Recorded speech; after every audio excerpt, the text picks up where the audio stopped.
आपके पार्टी के वरिष्ठ नेता भी लोग बोल रहे थे कि नीतीश कुमार के लिए दरवाज़ा बंद है, फिर ऐसा सर क्या मजबूरी आ गया कि दरवाज़ा खोलना पड़ा?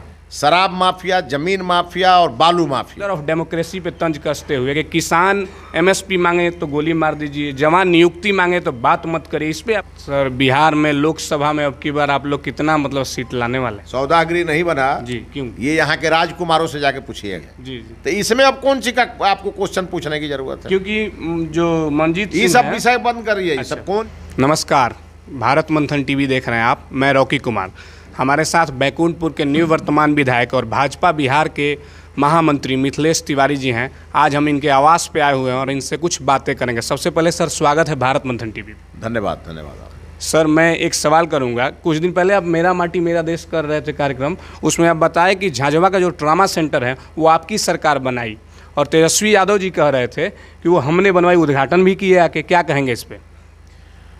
देखिए, ट्रॉमा सेंटर का जो भवन बना वो माननीय अश्विनी चौबे जी जब स्वास्थ्य मंत्री थे, 1 बजे रात में वो मोहम्मदपुर में आए थे और वहाँ के स्थानीय लोगों ने आवेदन दिया। तब मैं विधायक नहीं था और जब मैं विधायक बना तो उसको सैंक्शन कराया। जिला परिषद की ज़मीन थी, वो जिला परिषद से हम लोगों ने ज़मीन ट्रांसफ़र करा करके उसको कराया, भवन बन गया। फिर माननीय मंगल पांडे जी आए तो उसको हम लोग उसको CHC के रूप में, कम्युनिटी हेल्थ सेंटर के रूप में हम लोगों ने उसको उद्घाटन कराया। लेकिन मैं जब विधायक था तो उसको ट्रॉमा सेंटर के रूप में डेवलप कराना चाहता था। जिस समय हम लोगों ने ट्रॉमा सेंटर का डिमांड किया तो भारत सरकार ने बिहार में 9 स्थानों पर ट्रॉमा सेंटर की स्वीकृति दी। बाद के दिनों में उसको गोपालगंज सदर में, उसको सदर अस्पताल में ट्रॉमा सेंटर बनाने की बात हुई और तब मैं विधायक से फिर हट गया। तो यहाँ नए विधायक जीते RJD के और उन्होंने आकर के उसका फिर से उद्घाटन करा दिया। लेकिन ट्रॉमा सेंटर का उद्घाटन तो हुआ, ट्रॉमा सेंटर की सुविधा वहाँ नहीं मिली। तो बस यही है। अभी तो पिछले 10-15 दिन से हम लोग सरकार में हैं। अब इसको हम देखेंगे कि कैसे होगा। सर एक सवाल और, आपके पार्टी के वरिष्ठ नेता भी लोग बोल रहे थे कि नीतीश कुमार के लिए दरवाज़ा बंद है, फिर ऐसा सर क्या मजबूरी आ गया कि दरवाज़ा खोलना पड़ा? जरूरी आ गया, मजबूरी नहीं आया जी। इसलिए कि नीतीश कुमार जिसके साथ सट गए थे वो लोग आतंक के पर्याय हैं। शराब माफिया, जमीन माफिया और बालू माफिया, ये तीनों ने सरकार चलाना शुरू कर दिया था बिहार में।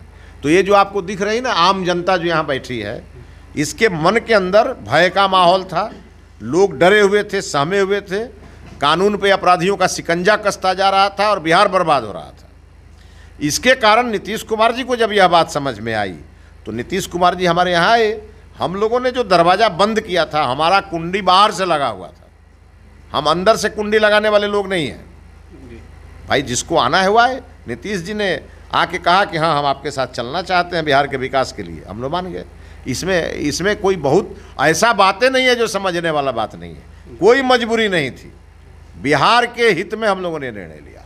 सर का कहना है कि बिहार के हित में हम लोगों ने निर्णय लिया। आप लोग जरूर बताइए कौन। एक सवाल और सर, राहुल गांधी का मैं ट्वीट देख रहा था, वे ट्वीट किए हैं कि आप पे तंज, मदर ऑफ डेमोक्रेसी पे तंज कसते हुए कि किसान MSP मांगे तो गोली मार दीजिए, जवान नियुक्ति मांगे तो बात मत करिए। इस पर आप क्या कहेंगे राहुल गांधी पे? आप राहुल गांधी का ट्वीट पढ़ते हैं? जी तो मुझे हंसी आ रही है जी, क्योंकि राहुल गांधी जी के ट्वीट को कोई नहीं देखना चाहता है। वो उनके ट्वीट को प्रियंका गांधी पढ़ती हैं और तेजस्वी यादव पढ़ते हैं। इन्हीं लोगों को पढ़ने दीजिए ना, आप उनके ट्वीट में क्यों फंसे हैं? अच्छा सर, राहुल गांधी ये बात भूल गए कि जिनके वो जो उनकी दादी थी उन्होंने इस देश में इमरजेंसी थोपा था। तो पहले राहुल गांधी उस ट्वीट के बारे में बताएं ना, ट्वीट करके इमरजेंसी की व्याख्या करें। इमरजेंसी में कैसे हालात थे देश में, इमरजेंसी क्यों थोपा गया था। आज तो देश में लोकतंत्र है। अब आप एक चीज़ बताइए, कौन कहेगा कि किसानों की आमदनी दोगुनी नहीं हुई है? किसानों को 6,000 रुपया सालाना मोदी जी दे रहे हैं। मोदी जी के पहले किसी ने दिया था क्या? 60 साल तक कांग्रेस ने राज किया, किसान को एक चौवन्नी दिया क्या? कांग्रेस को बोलने का अधिकार है। मोदी जी 6,000 रुपया किसान को साल में दे रहे हैं। 15वीं किस्त जारी हो चुकी है। 30-30 हज़ार रुपया किसानों के खाता में गया है। और तब मोदी जी को किसान विरोधी कोई कहे तो इससे बड़ा हमको लगता है कि अर्थलेस आदमी तो कोई होगा ही नहीं। सर बिहार में लोकसभा में अब की बार आप लोग कितना सीट लाने वाले हैं? 39 पिछली बार जीते थे, 40 इस बार जीते हैं। 40 की बार 40 जीतेंगे इस बार, एक सीट भी नहीं मिलेगी इन लोगों को। सर बैकुंठपुर में नारायणी रिवर फ्रंट आपने बनवाया, वहाँ पे सौदागृह अभी नहीं बना है शायद। सौदागृह नहीं बना जी, क्यों? ये यहाँ के राजकुमारों से जाके पूछिएगा। जरूर पूछेंगे। 2020 में जब हम यहाँ विधायक थे तो हमने, मुझे याद है 8 मई 2020 को भारत सरकार से 3 करोड़ 44 लाख रुपया हमने सैंक्शन कराया और वहाँ पर विद्युत सौदागृह के लिए। बैकुंठपुर में कुछ ऐसी स्थिति आई कि मैं चुनाव हार गया।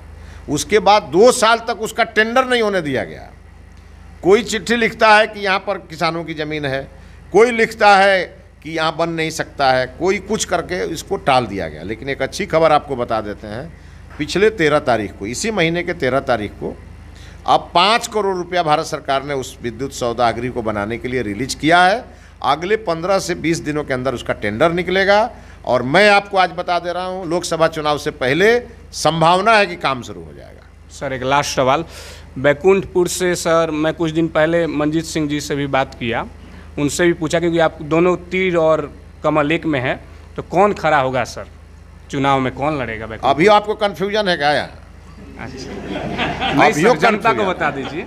अरे भाई एक चीज बताइए, यहाँ राष्ट्रीय जनता दल यहाँ सत्ता में है और विपक्ष में बीजेपी है। जी। तो इसमें अब कौन सी का आपको क्वेश्चन पूछने की जरूरत है? क्योंकि जो मंजीत ये सब विषय बंद करिए। ये सब कौन जी है और कौन जी नहीं है, वो बोल रहे थे मेरी है, परंपरागत सीट है, परंपरागत सीट। अच्छा, तो ये परंपरागत है तो वो जाने कि उनका क्या परंपरागत है। मैं यहाँ से विधायक रहा हूँ, पिछले चुनाव में मैं सेकंड में हूँ। हमारी पार्टी यहाँ पर मुख्य विपक्षी दल है और आगे आने वाले दिनों में पार्टी का आदेश होगा, मैं ही चुनाव लड़ूंगा।